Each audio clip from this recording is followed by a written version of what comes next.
दोस्तों, क्या आपका भी एटीएम खो गया है, गलती से कहीं गिर गया है या फिर किसी ने चुरा लिया है और आपको गलत मैसेज का ट्रांजैक्शन का मैसेज आ गया है? तो घबराइए मत, क्योंकि आज के इस वीडियो में मैं आपको बताऊंगा कि कैसे आप अपने एटीएम कार्ड को तुरंत ब्लॉक कर सकते हैं। क्योंकि दोस्तों, जब भी हमारा एटीएम कार्ड गुम हो जाता है तो हमें चिंता सताने लग जाती है कि कोई हमारे साथ कोई फ्रॉड ना कर ले।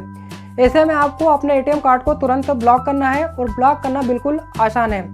आजकल जितनी भी बैंकें हैं, लगभग सभी बैंकों के मोबाइल बैंकिंग ऐप उपलब्ध हो चुके हैं। चाहे आपका अकाउंट एसबीआई में हो, एचडीएफसी में हो, आईसीसी में हो या फिर एक्सिस में हो, मेरा मतलब है कि किसी भी बैंक में हो, लगभग सभी बैंकों में मोबाइल बैंकिंग ऐप उपलब्ध है। तो आपको तुरंत उस मोबाइल बैंकिंग ऐप में लॉगिन करना है। लॉगिन करने के पश्चात वहाँ पर आपको एटीएम कार्ड या डेबिट कार्ड सर्विस के नाम से एक ऑप्शन देखने को मिलेगा। जब आप उस ऑप्शन पर क्लिक करेंगे तो वहाँ पर आपको ब्लॉक एटीएम कार्ड या फिर हॉटलिस्ट कार्ड के नाम से एक ऑप्शन देखने को मिल जाएगा।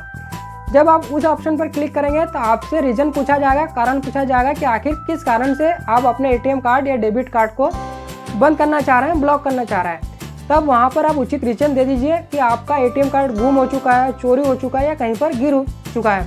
इस प्रकार से जब आप उसमें कारण दे देंगे और अपनी रिक्वेस्ट को आप सबमिट कर देंगे तो आपका जो एटीएम कार्ड है वो तुरंत ब्लॉक हो जाता है।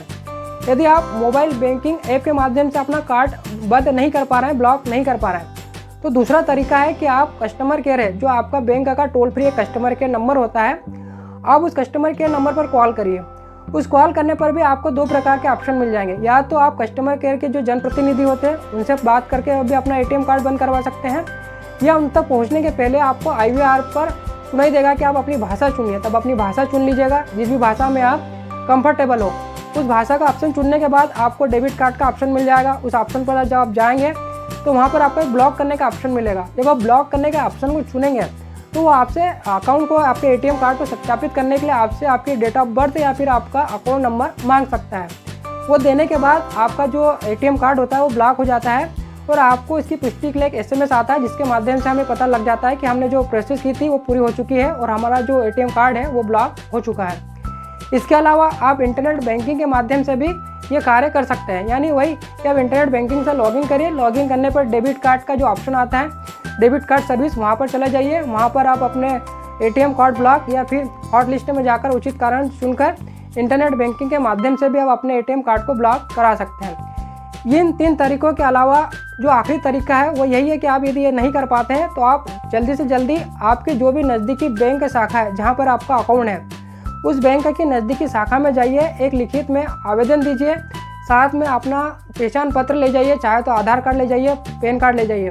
ये ले जाकर वहाँ पर एक लिखित में आवेदन दे दीजिए। जो वहाँ के अधिकारी होते हैं वो आपका एटीएम कार्ड बंद कर देंगे। लेकिन दोस्तों, इन सबके भी सबसे महत्वपूर्ण बात यह है कि आपका एटीएम कार्ड मान लीजिए कुछ दिन पहले गुम हो गया था या चोरी हो गया था, लेकिन आपको पता बाद में चलता है। यदि इस दौरान आपके अकाउंट से कोई गलत ट्रांजैक्शन हो जाता है, कोई आपके साथ फर्जीवाड़ा हो जाता है, तो आपको ध्यान रखना है कि आपको उसकी भी लिखित शिकायत बैंक में करना है। और आपको यदि SMS आया है तो उस SMS में कितना अमाउंट, किस तारीख को और किस समय पर हुआ है, इन बातों का स्पष्ट उल्लेख करें, ताकि संबंधित बैंक का अधिकारी RBI के नियम के अनुसार जो 3 दिन का समय होता है वो कोशिश करते हैं कि आपके साथ यदि फ्रॉड हुआ तो आपके पैसे की रिकवरी हो जाए।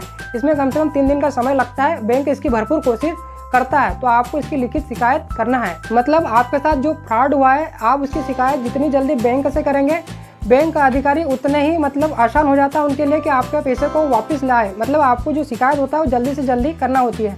और यदि आपका एटीएम कार्ड गुम हो गया, आपने ब्लॉक करा दिया, तो एटीएम का नया कार्ड प्राप्त करना हो तो आप फिर वही बैंकिंग के माध्यम से, मोबाइल बैंकिंग ऐप के माध्यम से या फिर इंटरनेट बैंकिंग के माध्यम से उसी डेबिट कार्ड के ऑप्शन में री इशू करके एक ऑप्शन आता है, वहाँ पर आप अपनी एप्लीकेशन दे सकते हैं। तो आपको ऑनलाइन भी एटीएम कार्ड प्राप्त हो जाता है, या फिर आप वहीं नज़दीकी बैंक शाखा में नए एटीएम कार्ड को प्राप्त करने के लिए एक लिखित में आवेदन दे सकते हैं। तो 7 से 10 दिन का समय लगता है। उसमें आपके घर के पता जो होता है उस पर आपका एटीएम कार्ड आ जाता है।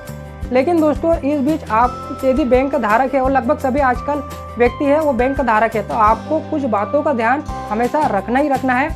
जैसे कि आपका जो एटीएम कार्ड का जो नंबर होता है वो आपको किसी से भी शेयर नहीं करना है। उसके पीछे लिखा हुआ CVV नंबर आपको कभी किसी को नहीं बताना है। आपका OTP पिन हो, ATM पिन हो या UPI पिन हो, आपको कभी भी किसी को नहीं बताना है। आपको किसी भी संदिग्ध लिंक पर, चाहे व्हाट्सएप के माध्यम से आई हो या SMS के माध्यम से आई हो, आपको उस पर क्लिक नहीं करना है।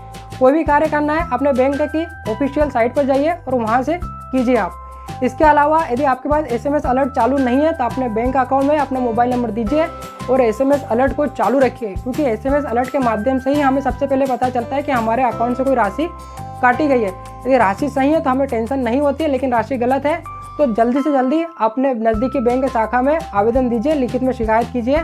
बैंक कोशिश करेगा यदि आपके साथ फ्रॉड हुआ है तो वो आपका पैसे की भरपाई कर सके। तो ये कुछ बुनियादी बेसिक बातें थी जो आपको मालूम होना चाहिए। जय हिंद।